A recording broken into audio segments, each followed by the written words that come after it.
selamat ya. Oke. Alhamdulillah. Semoga kalian dalam keadaan sehat-sehat dan gue sudah sehat. Terima kasih buat doanya buat teman-teman. Gue terharu banget, banyak banget yang mendoakan kebaikan untuk gue dan mudah-mudahan hal baik juga terjadi pada kalian semua.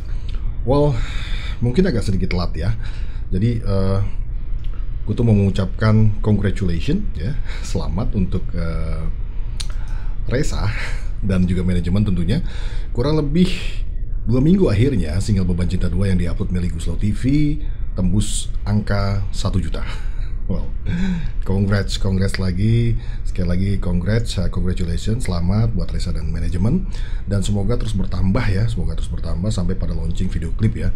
Dan nanti sih gue berharap harapannya launching video klip ini jumlah penontonnya akan lebih banyak dan juga lebih cepat gitu kan, lebih banyak dan lebih cepat, tidak harus sampai berminggu-minggu untuk menembus angka 1 juta. Dan mudah-mudahan seminggu 2 juta kali ya, atau satu hari 1 juta ya, ngapain nunggu seminggu ya, 1 hari 1 juta, oh keren banget tuh. Dan kemungkinan kemungkinan besar video klip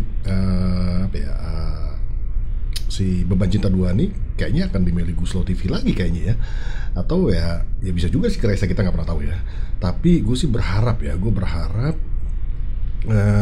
semoga hanya salah satu dari channel tersebut ya, entah Melly Guslau TV atau Reza Official, Reza 1310 Official, yang mengupload lebih awal gitu kan. Dan supaya apa? Sehingga konsentrasi fans yang berusaha untuk menaikkan jumlah view itu tidak terpecah konsentrasinya gitu ya, tidak terbagi.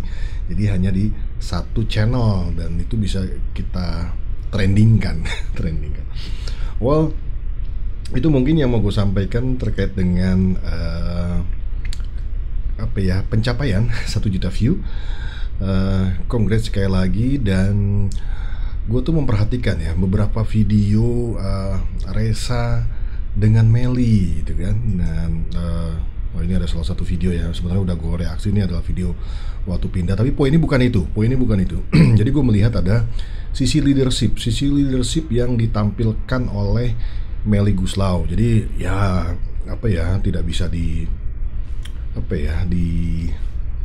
diindahkan bahwa memang kemampuan Melly Guslau dalam hal manajemen itu tentunya sudah tidak diragukan lagi. Bahkan ketika gue ngobrol sama Kang Herman Jamrud, Diki 5 Minute juga bilang bahwa kalau Reza di tangan Melly itu udah di tangan yang tepat banget gitu kan, karena memang pengetahuan, leadership dan lain sebagainya itu oke.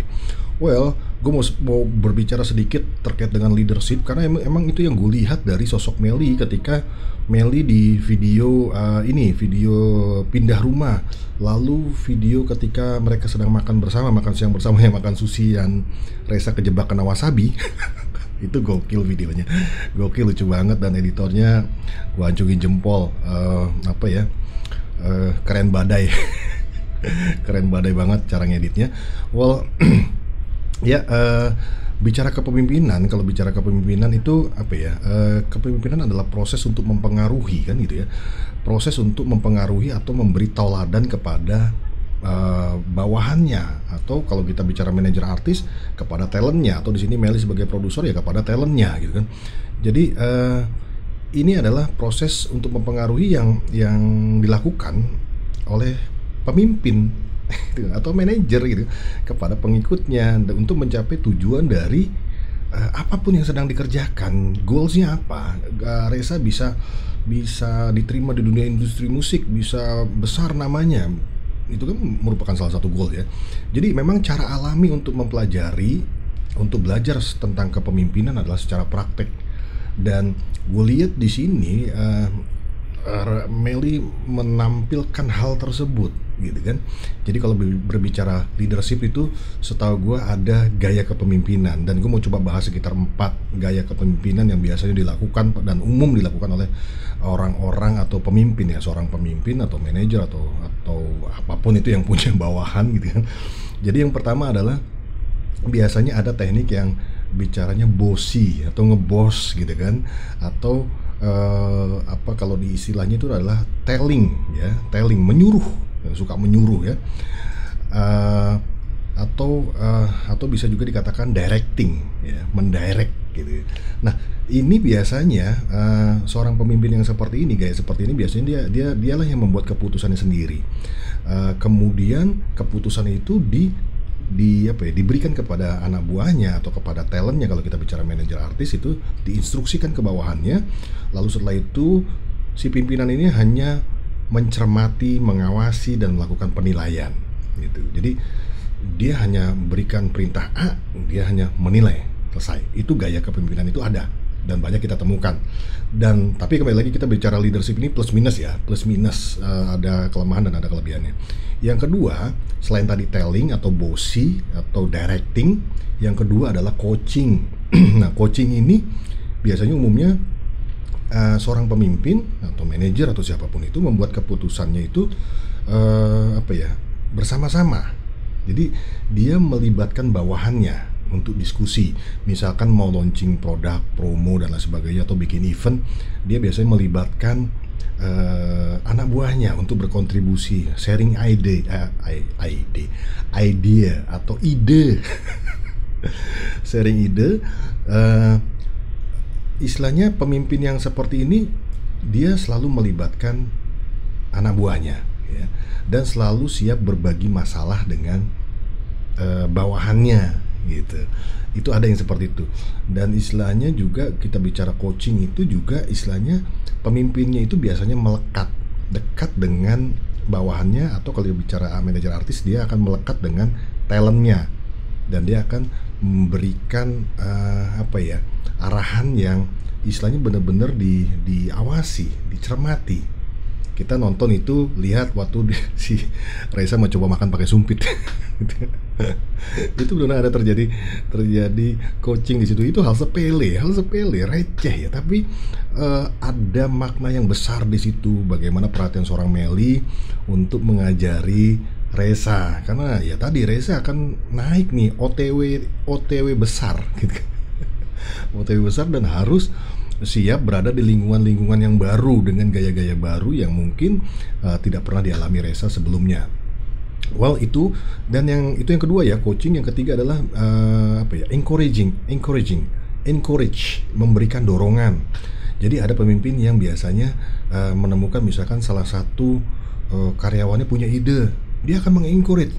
Udah coba kamu jelaskan, coba kamu praktekkan, coba kamu jelaskan ke saya sistemnya seperti apa, dan lakukan, ayo saya akan dukung, support. Dia memberikan support. Nah, ini juga bisa terjadi, kita tidak pernah tahu. Nanti Reza mungkin akan contohnya misalkan membuat lagu, dia nyanyi sendiri ya, mungkin main gitar gitu kan, tiba-tiba ada Melly, terus Melly bilang, wah Reza ini bagus, itu nadanya oke loh ya. Dia memberikan encourage, memberikan dorongan. Karena terkadang orang itu perlu trigger gitu kan. Dia tidak tahu atau tidak pede. Ada orang yang tidak pede kan. Kita melakukan sesuatu tapi kayaknya nggak pede deh. Tapi begitu orang enggak, bagus kok, teruskan. Nah, ini ada sistem leadership yang melakukan gaya seperti ini supaya karyawannya atau anak buahnya, atau kita bicara manajer artis, talentnya itu mampu mengeksplor kemampuannya. Nah, ini teknik-teknik seperti ini kita akan melihat. Gue pasti akan melihat dari Melly nanti. Gue akan pasti melihat. Dan yang gaya kepemimpinan yang terakhir yang gue mau bahas, kita bicara tadi 4, yang terakhir adalah delegasi, delegating. Jadi menyerahkan. Jadi gaya kepemimpinan ini biasanya memberikan banyak tanggung jawab kepada bawahannya. Nah, seperti di sini kita lihat nih, sebenarnya ada delegating juga ketika Melly menyerahkan rumah yang harusnya mungkin bisa jadi manajemennya akan bantu mengatur ya. Nanti listriknya gampang kita isikan, nanti makan gampang, nanti ada yang datang mengantar makanan misalkan dan lain sebagainya. Tapi tidak, dia mendelegasikan kemampuan Reza untuk bisa mandiri gitu. Jadi itu tuh plusnya gitu. Secara tidak langsung mendelegasikan, kamu harus bisa hidup, mengatur hidupmu, dan kamu sekarang sudah ada di dunia artis gitu kan.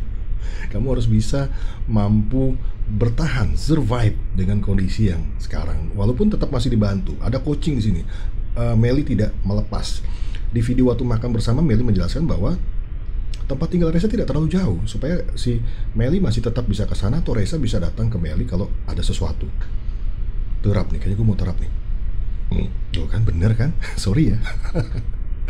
Well, itu ya. Jadi ada delegating, ada encouraging, ada apa istilahnya